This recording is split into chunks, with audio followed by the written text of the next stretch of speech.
Assalamualaikum warahmatullahi wabarakatuh.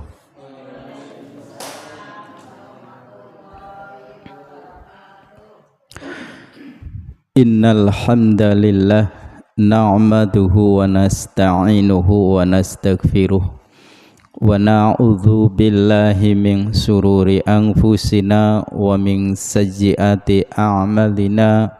May yahdihillahu fala mudhillalah wa may yudlilhu fala hadiyalah. Asyhadu an la ilaha illallah wahdahu la syarikalah wa asyhadu anna Muhammadan abduhu wa rasuluhu la nabiyya ba'dah. Allahumma salli wa sallim ala nabiyyina wa maulana Muhammad wa ala alihi wa ashabihi wa barik wa sallim tasliman katsira. Qala Allahu ta'ala fi kitabihil karim, a'udzu billahi minasy syaithanir rajim. Bismillahirrahmanirrahim. Ya ayyuhalladzina amanu taqullaha haqqa tuqatihi wa la tamutunna illa wa antum muslimun. Shadaqallahul azim. Amma ba'd. Para sepuh pinispuh, para bapak, para ibu, para sederek, jamaah sholat maghrib di Musholla Baitul Maqdis, pimpinan ranting Muhammadiyah Grinting, beserta segenap takmir Musholla Baitul Maqdis yang saya hormati. Saya doakan Bapak dan Ibu semuanya dalam keadaan sehat walafiat. Mudah-mudahan Bapak dan Ibu senantiasa tetap dalam lindungan Allah Subhanahu wa ta'ala. Marilah pada kesempatan malam hari ini, tidak terasa Bapak Ibu kita sudah berada di akhir-akhir bulan Agustus. Kita sudah berada di tanggal 27 masuk ke tanggal 28 Agustus 2025. Dan kita sudah berada di bulan Rabiul Awal tanggal 5 ya. Rabiul Awal tanggal 5 1447 Hijriah. Jadi Bapak Ibu kita sudah berada di bulan Rabiul Awal atau bulan Maulid Nabi ya. Alhamdulillah kita bisa bertemu kembali. Mohon maaf malam Kamis yang lalu saya izin tidak bisa hadir karena ada sesuatu hal, sehingga alhamdulillah malam hari ini kita bisa hadir, kita bisa bertemu, dan insya Allah kita akan melanjutkan kajian kita yang masih sama temanya, yaitu berbuat baik kepada kedua orang tua dan bersilaturahim. Sudah 5 kali pertemuan Bapak Ibu belum rampung. Insya Allah untuk malam hari ini tema kita bahas pada pertemuan yang ke-6. Sholawat dan salam mari kita sampaikan kepada suri tauladan kita, kepada yang telah memberikan contoh untuk kita, contoh kehidupan dunia menuju akhirat. Beliau adalah Rasulullah Shallallahu Alaihi Wasallam. Bapak Ibu jamaah rahimakumullah, bersyukur kita masih ada semangat untuk mengaji nggih Pak Bu. Terbukti sekalipun kemarin habis libur, bukan libur ya, tapi ada yang menggantikan. Alhamdulillah untuk malam hari ini Bapak Ibu masih semangat untuk mengikuti kajian. Baik. Mengawali kajian kita pada malam hari ini, ada beberapa hadis yang ingin kita sampaikan. Hadis itu diantaranya dari Bukhari dan Muslim. Ya, nanti kita bahas hadis tersebut ya Bapak Ibu. Bismillahirrahmanirrahim. Wa an Abi Sufyana Sahrabni Harbin radhiyallahu anhu fi hadisit tawili fi qissatihi Hiraqul anna Hiraqala li Abi Sufyan famada ya'murukum bih yaknin nabiyya sallallahu alaihi wasallam qala qultu yaqulu ibudullaha wahdahu wa la tusyriku bihi syai'a watruku ma yaqulu aba'ukum wa ya'muruna bis salati was sidqi wal afafi was silah. Dari Abu Sufyan Sahr bin Harb radhiyallahu an, di dalam hadis yang panjang tentang kisah Heraklius. Ia berkata, Heraklius itu bertanya kepada Abu Sufyan, apakah yang diperintahkan oleh Nabi kepada kalian? Lalu Abu Sufyan menjawab bahwa Nabi bersabda, yaqulu budullah, sembahlah Allah wahdahu wa la tusyriku bihi, sembahlah Allah yang Maha Esa dan jangan mempersekutukannya. Kemudian tinggalkanlah kepercayaan nenek moyangmu. Nabi SAW juga memerintahkan kepada kami untuk mendirikan sholat, berlaku jujur, menjaga diri dan menyambung tali kekeluargaan. Nah Bapak Ibu jamaah, hadis ini banyak yang perlu kita ambil pelajarannya. Yang pertama, bahwa Rasulullah itu berpesan untuk menyembah Allah, ya, untuk menyembah Allah.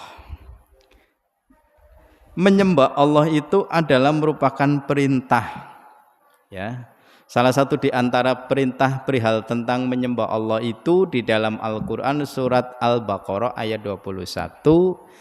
A'udzu billahi minasyaitonir rajim. Ya ayyuhan nasu ubudu rabbakumul ladzi khalaqakum walladzina min qablikum la'allakum tattaqun. Wahai manusia, sembahlah Allah, ya. Sembahlah Allah yang telah menciptakan kamu dan orang-orang sebelum kamu agar kamu bertakwa kepada Allah. Jadi menyembah Allah itu adalah sebuah perintah, dan itu sesuai dengan maksud tujuan Allah menciptakan jin dan manusia. Silakan Bapak Ibu bisa buka Al-Quran surah Ad-Dariyat ayat 56. A'udzu billahi minasyaitonir rajim. Wa ma khalaqtul jinna wal insa illa liya'budun. Dan tidak aku ciptakan jin dan manusia melainkan supaya mereka itu beribadah kepadaku. Jadi Bapak Ibu, Allah ciptakan manusia, Allah ciptakan jin semata-mata adalah untuk beribadah kepada Allah. Jadi kalau ada manusia yang tidak mau beribadah kepada Allah, itu sama halnya tidak sesuai dengan apa yang diniatkan Allah menciptakan manusia. Apa yang menjadi tujuan Allah menciptakan manusia. Lalu yang dinamakan dengan menyembah Allah itu apa? Menyembah Allah itu artinya menghambakan diri kepada Allah, menundukkan dirinya kepada Allah, ya, menghambakan, menundukkan dirinya dan mengabdikan dirinya kepada Allah. Itu namanya ibadah. Jelas nggih Pak Bu nggih?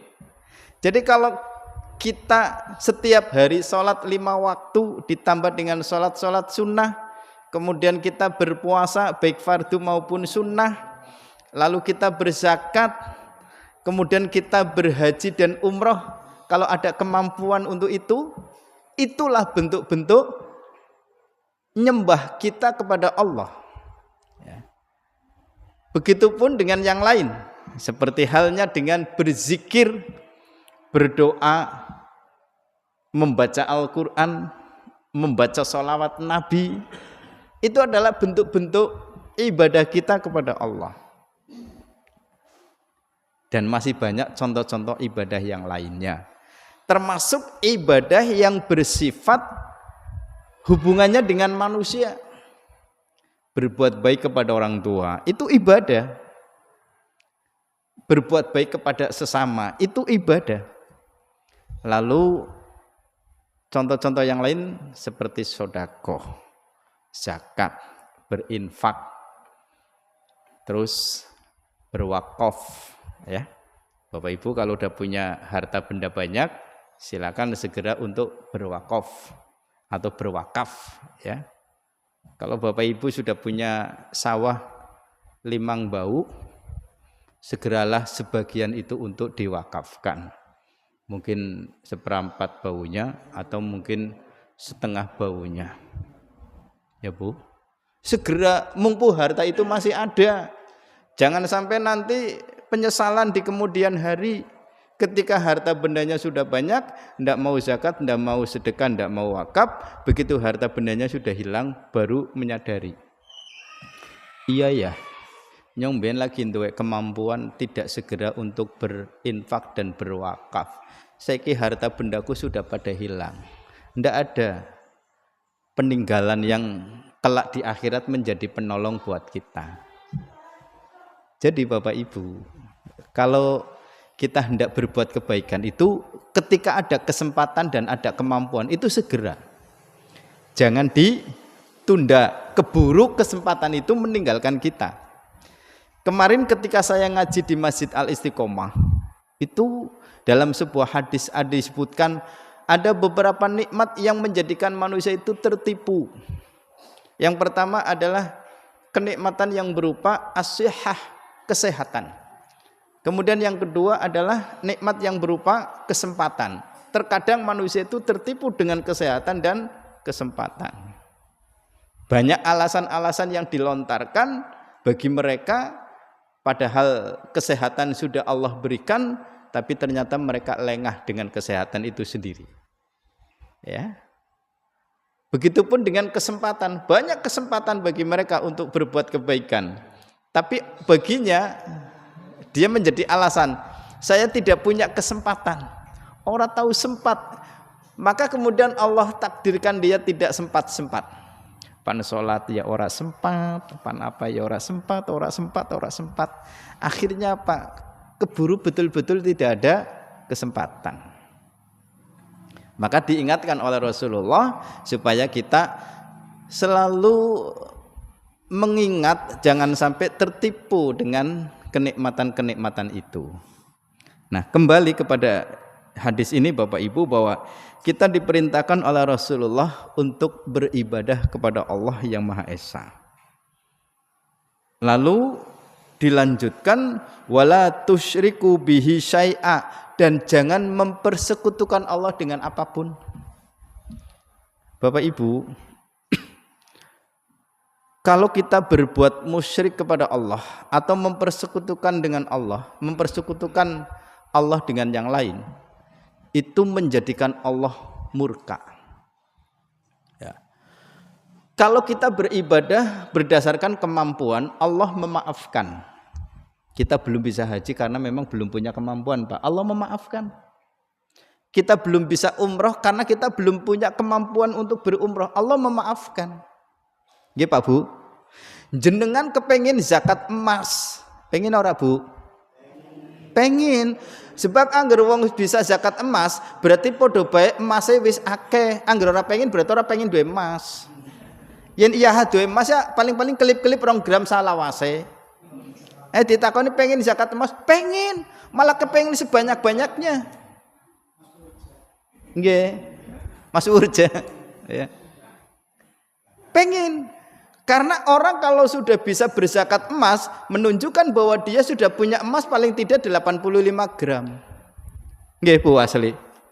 85 gram. Lalu diambil 2,5%-nya untuk dizakati.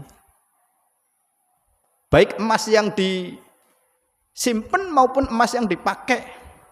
Dihitung semua. Ya. Lalu diambil 2,5%-nya kalau sudah sampai pada nisab 85 gram. Itu juga termasuk bagian dari melaksanakan ibadah, bagian pula dari melaksanakan kesempatan. Ya. Jangan mempersekutukan Allah dengan yang lain. Dan kalau kita mempersekutukan Allah, menjadikan Allah itu murka. Tapi kalau kita melakukan ibadah berdasarkan kesanggupan kita, Allah tidak murka. Karena memang Allah sudah menyatakan diri dalam Al-Quran surah At-Taghabun ayat 14, fattaqullaha mastata'tum, bertakwalah kepada Allah berdasarkan kemampuan. Jadi kalau Bapak Ibu kepengin berzakat emas, pengen, tapi belum sampai kepada nisab itu, ya sudah, jangan dipaksakan. Ya. Terus Bapak Ibu kepengin berwakaf, ya Allah, nyongka kepengin wakaf, ngrongokna kae wakaf pingi saprapat bau, ngrongokna kae wakaf saprapat bau. Lah nyongka boro-boro wakaf wong saperwulan nggih durung tuwek misalnya ya Bu ya. Ya, boro-boro. Sekarang gini Bapak Ibu, kalau panjenengan betul-betul kepengin wakaf tapi untuk wakaf seperti itu belum ada kemampuan. Sekarang di pimpinan ranting Muhammadiyah itu ada lelangan wakaf meteran. Ya. Atau cengkalan. Nah, berarti kita bisa menggunakan wakaf yang itu. Ya. Silakan Bapak Ibu tanya kepada pimpinan ranting Muhammadiyah. Itu wakaf tanah yang 400 meter sudah gul apa belum? Belum. Nek belum saya mau wakaf berapa meter? 5 meter. Nah, kalau 5 meter berapa uangnya? 3.750.000. Kalau 10 meter 7.500.000. Kalau 1 meter berapa Pak Bu? Kalau 1 meter berapa? Iya. Monggo lah dihitung sendiri Pak Bu ya. Monggo. Kalau kita berdasarkan kemampuan ya seperti itu. Jangan dipaksakan. Bapak Ibu belum mampu umroh, bagian oleh utang-utang balik umroh orang bisa nyauri. Terus priben. Ya, itu namanya memaksakan diri. Ya. Kan sekarang banyak sih Pak Bu ya.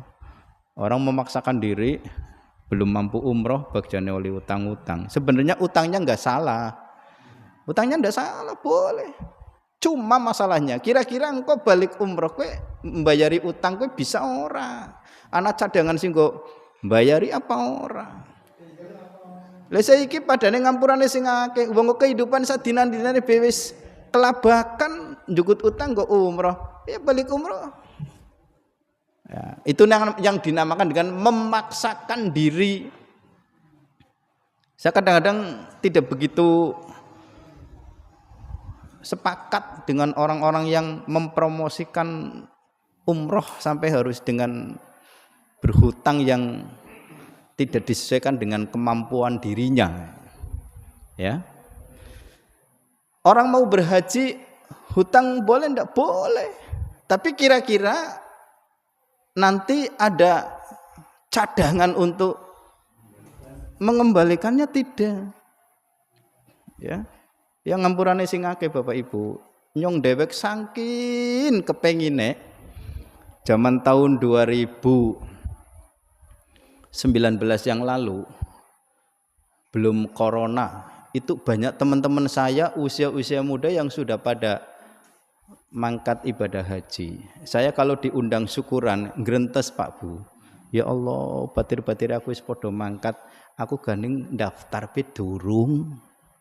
Lah yang pandaftar langkah duwite. Ya. Mung sangkin pengine, sangkin mangkanan yang kanan, tapi aku rembuk karo wong wadon, mah priben angger daftar yuk toli bagian engko nyicil bulanan ya. Kira-kira ada kemampuan untuk itu ndak? Ya bismillah, insya Allah.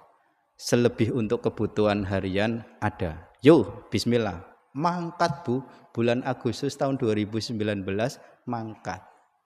Alhamdulillah daftar tunggu wis oli 6 tahun. Ya bukan kau nyandak ya Bu ya. Nah, ceritane lagi nabung. Kalau kemarin saya nyicil untuk meraih porsi haji ya. Nah, alhamdulillah udah lunas. Nah, sekarang tinggal nabung. Kalau nanti ada panggilan, saya sudah siap untuk ngelunasi ongkos haji yang keseluruhan itu. Ya, alhamdulillah Bapak Ibu. Bagjane ngenteni 24 tahun. 24 wis dicukup 6 tahun. Kari 12 tahun ya. Kalau kuota haji Indonesia yang tiap tahunnya itu nambah tidak dikorupsi Bapak Ibu, itu akan semakin mengurangi batas waktu yang seharusnya orang nunggu sampai 24-30 tahun itu bisa berkurang. Mungbain kan mohon maaf, Kerajaan Arab Saudi sudah mengabulkan permintaan pemerintah Indonesia untuk ditambah kuota hajinya sekian ribu per tahun, tapi jebule, ngerti jebule? Ternyata ya kuota-kuota tambahan itu dibisniskan.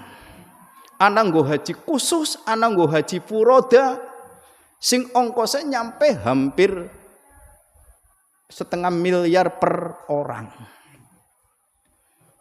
Lah kowe akhirnya konangan no.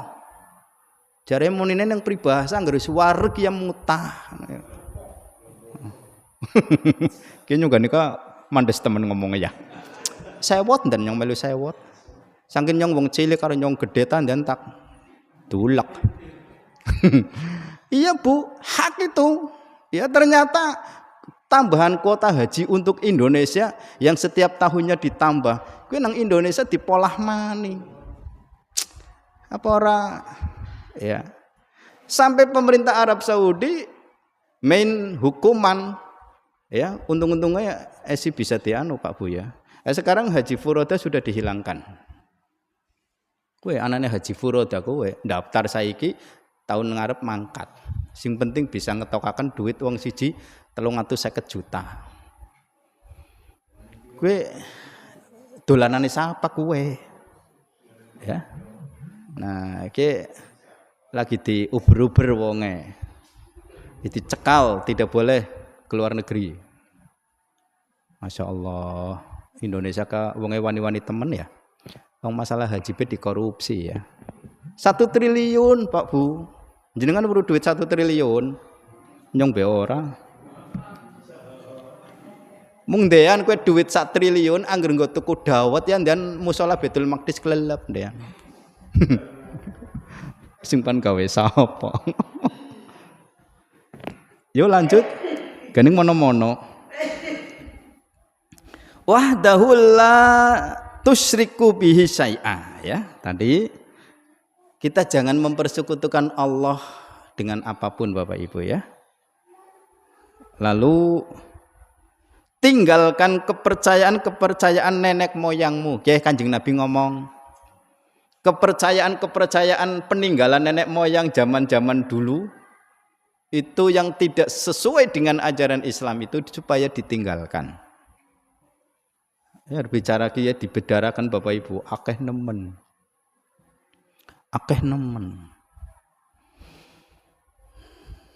Nyong pan nyinggung setitik, tapi tulung jangan tersinggung. nyong angger liwat neng bekase wong tas anak wong ninggal. Tapi insyaallah ibu-ibu bapak ning musala Baitul Maqdis lingkungannya tawi selaka.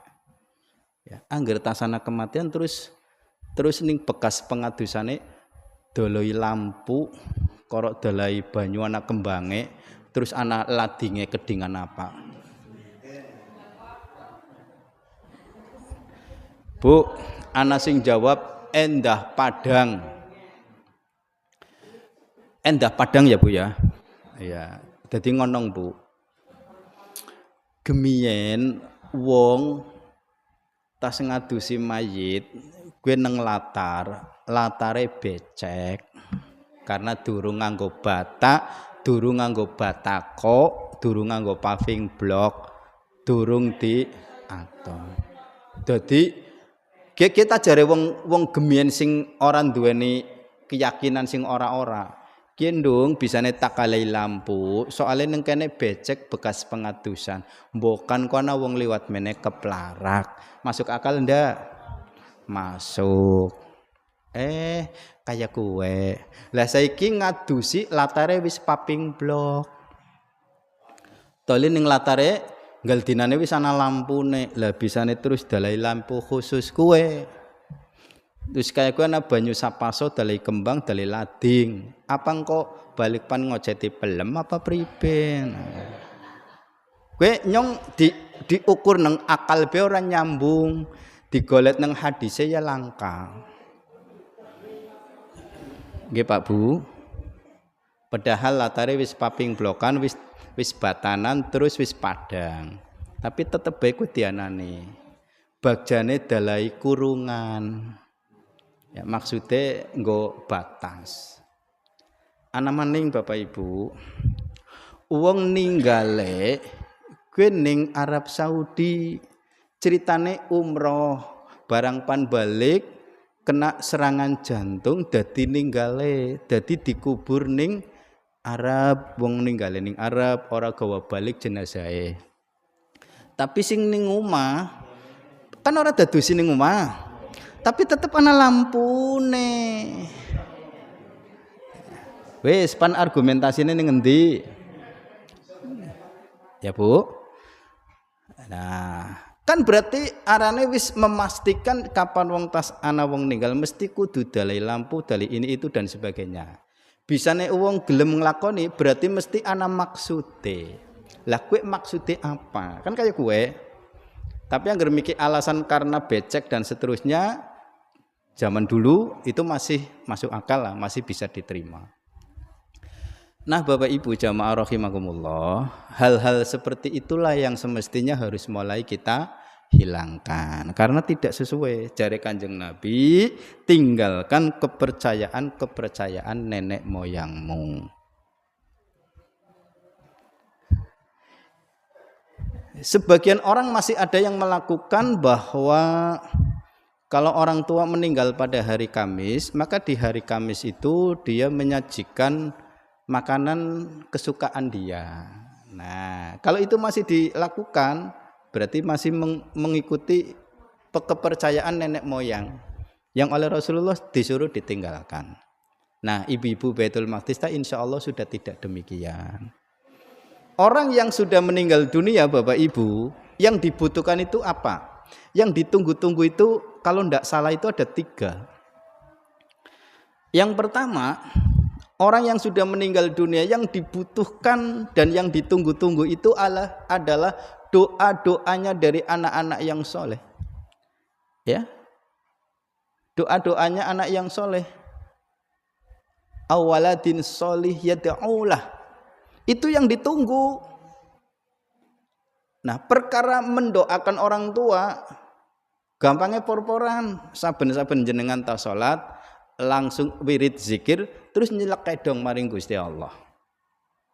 Ya Allah Gusti, ampurana bapak ibune kula sing pun ninggal. Mbok nang kuburan lagi di siksa jenengan ya tulung diringankan siksanya. Ibu bapane kula mbiyen sering ninggalaken salat, nyuwun di ampura dan lain sebagainya. Udah Sudah selesai. Ora kaken pirang-pirang. Nggih Bu nggih. Gampang nemen dong ngakaken wong tua, gampang wis pore. Ya. Itu yang ditunggu-tunggu oleh orang yang sudah meninggal dunia. Yang kedua, apa Bapak Ibu? Dia menunggu segera terjadi hari kiamat. Ada yang jenengan tas ning alam dunia munine engko kiamate. Nggih. Aja kiamatulillah ya. Tapi orang yang sudah meninggal dunia itu merindukan untuk segera terjadi hari kiamat. Age-age diperhitungkan. Nyong sing alam kubure kepenak, ya age-age nyong dilebokaken ning surga sing luwih kepenak maning. Nah, wong sing disiksa ngertine angger wis terjadi kiamat bukan nyong wis siksane diringankan utawa diselesaikan. Ngertine kaya kuwi. Jadi menunggu kedatangan hari kiamat. Yang ketiga, itu menunggu terjadinya perhitungan amal. Itu yang ditunggu-tunggu oleh orang yang sudah meninggal dunia. Jadi sudah tidak ada kaitan dengan masalah-masalah duniawi. Ya. Masalah mangan kesukaan dia waktu hidupnya sudah tidak ada urusan tentang itu. Ya bukan wong tua ben senenge mie ayam ya urusan tokokna mie ayam.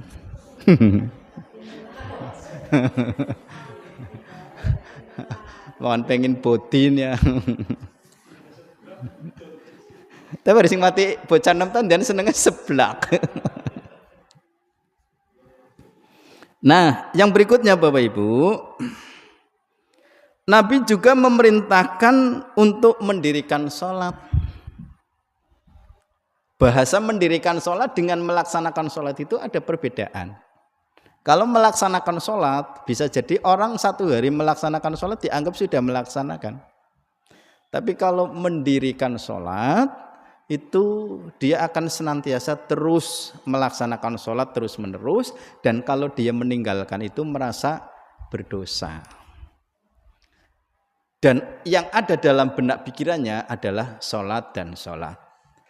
Tas sholat maghrib, wis nonggoni sholat isya. Gue wong sing mendirikan sholat. Tapi angger sing orang mendirikan sholat, rasa aku mikirnya betas maghrib ya. Ini pan sembahyang isya maning. Kayak bosen gitu loh. Kayak bosen. Kayak terpaksa.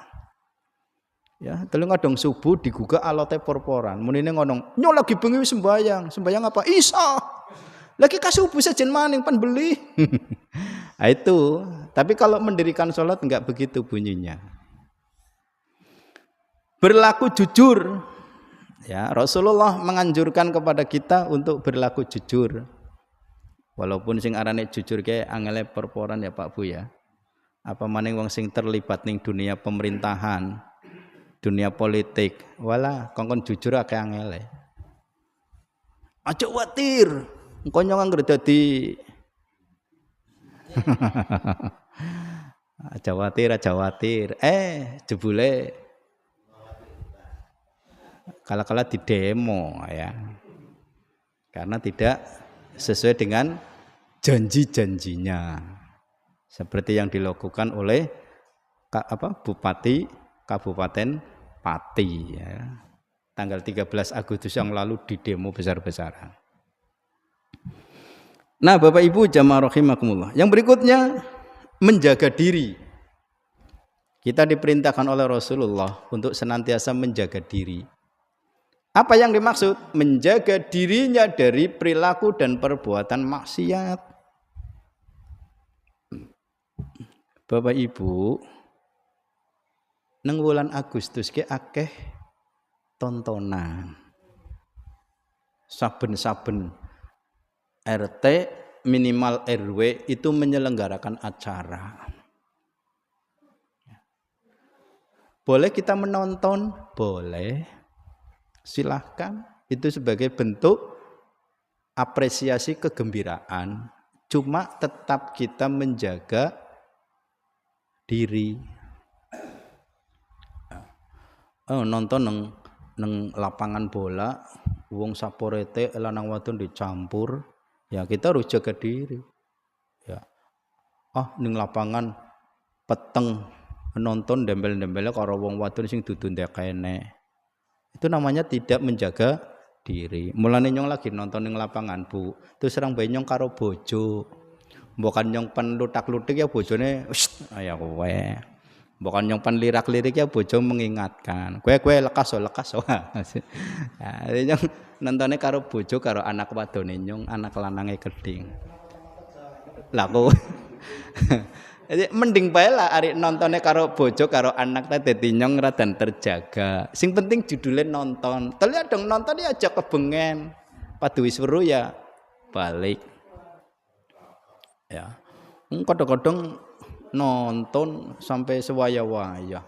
Nonton lomba-lomba yang nganti maghrib ora balik-balik ya.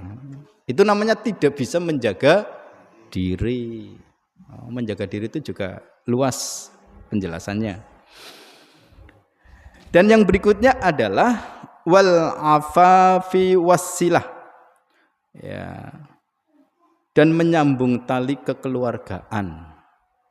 Jadi Bapak Ibu kan judulnya kan berbuat baik kepada kedua orang tua dan bersilaturahim. Jadi ada hadis yang akhirnya untuk menyambung kekeluargaan. Jadi ini dimasukkan. Betul-betul bahwa menyambung kekeluargaan itu banget penting. Dan konon Pak Bu, setan itu paling seneng. Kita kain bocoran jenengan ya. Siji, setan itu paling seneng angger ana wong lanang wadon tukaran. Kowe setan paling seneng. Jadi jebule setan ndeleng jenengan sembayang kowe ora pati seneng. Iya. Tapi angger ana wong kekeluargaan toli gawane peco-pecoan, kowe setan seneng. Toli angger ana wong berkeluarga romantis, keluarga sing rukun, lah kowe setan jengkel wis porporan. Ya. Hati-hati Pak Bu. Yang kedua, setan ke paling seneng angger ana wong kekeluargaan, maksudnya bisa kakang karo adi, bisa ponakan podo ponakan, sisa keluarga lah ya. Tuli ora batir-batiran, kue setan paling seneng. Makanya Rasulullah mewanti-wanti orang mung sak hadis, rong hadis, telung hadis, kue dikongkon sambung silaturahim, sambung kekeluargaanmu dan lain sebagainya. Karena apa? Itu penting sekali. Mulane Bapak Ibu bokan kita ya bokan. Ning keluarga kayong radanana bintik-bintik sing ora patiya sehat, gagian dibenerna. Jenengan ka awak kayong radane ting krengket, gagian nginung obat, nginung jamu. Nggih. Aja dilengena engko mantaken ting krengkete kaken. Iki awak kayong wis ora patiya kepenak, nginung oskadon SP. Ki awak kayong yo enak nginung remasil. Awak kayong pada pegelinu pil kita ayo kowe. Nah samono ge ibu bapak ngrasakna kinyong ka hubungan kayong radan kurang sehat gagian dibenerna bukan ke susu walah wis anak kalimat bukan yang mati ya kono sambil ngadusi bukan kayak kue ya bukan kesusu anak kalimat kayak kue naudzubillah min zalik aja sampai ya Bapak Ibu ya. Makanya sampai-sampai Rasulullah itu memberikan apa ya peringatan keras tidak akan masuk surga orang yang memutuskan tali silaturahim.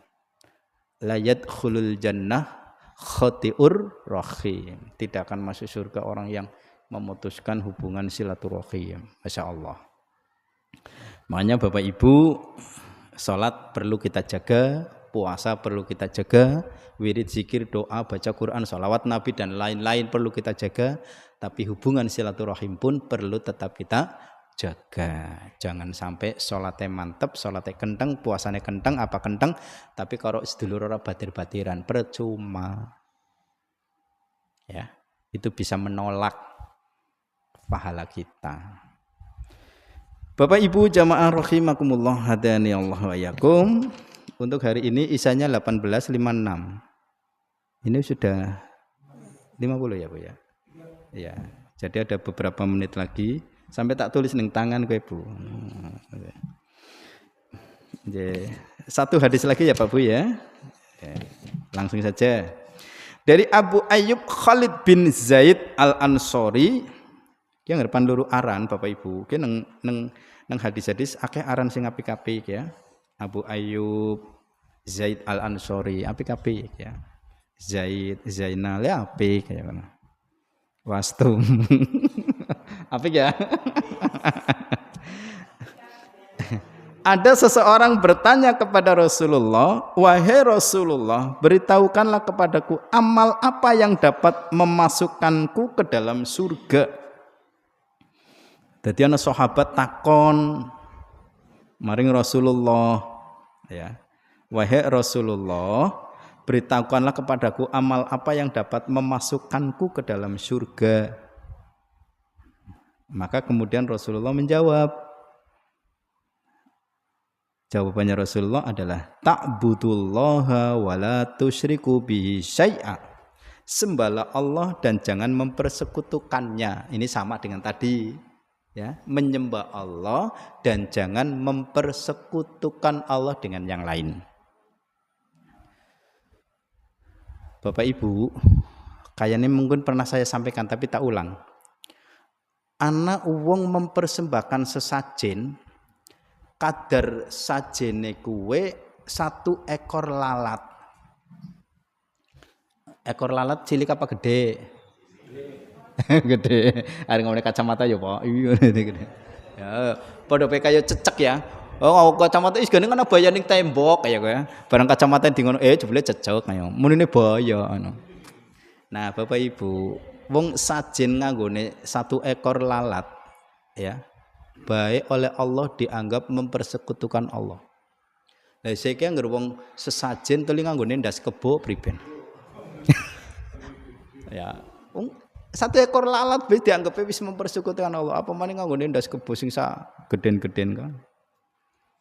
Nah, monggolah itu dipikir sendiri ya. Dirikanlah sholat, bayarkan zakat dan sambung tali kekerabatan. Kalau kita bisa untuk melaksanakan ibadah dan tidak mempersekutukan Allah, kemudian bisa menjaga sholat, kalau sudah ada kemampuan zakat bisa membayar zakat, serta tidak ada masalah dengan keluarga dan teman-teman yang lain, artinya wawuan KB, itu sudah menjamin kita bakal masuk surga. Kayong pas temen ya. Itu Bapak Ibu ya, mudah-mudahan 2 hadis yang sudah kita bahas ya, insya Allah mudah-mudahan bisa memberikan pengetahuan untuk kita dan kita akan semakin taat dan tunduk kepada Allah Subhanahu wa Ta'ala. Demikian Bapak Ibu, mudah-mudahan manfaat. Mari kita akhiri kajian malam hari ini seraya dengan membaca Subhanakallahumma rabbana wa bihamdika asyhadu an la ilaha illa anta astaghfiruka wa atubu ilaik. Lebih dan kurangnya mohon dimaafkan. Seakhiri nasrum minallah wa fatkum qarib. Assalamualaikum warahmatullahi wabarakatuh.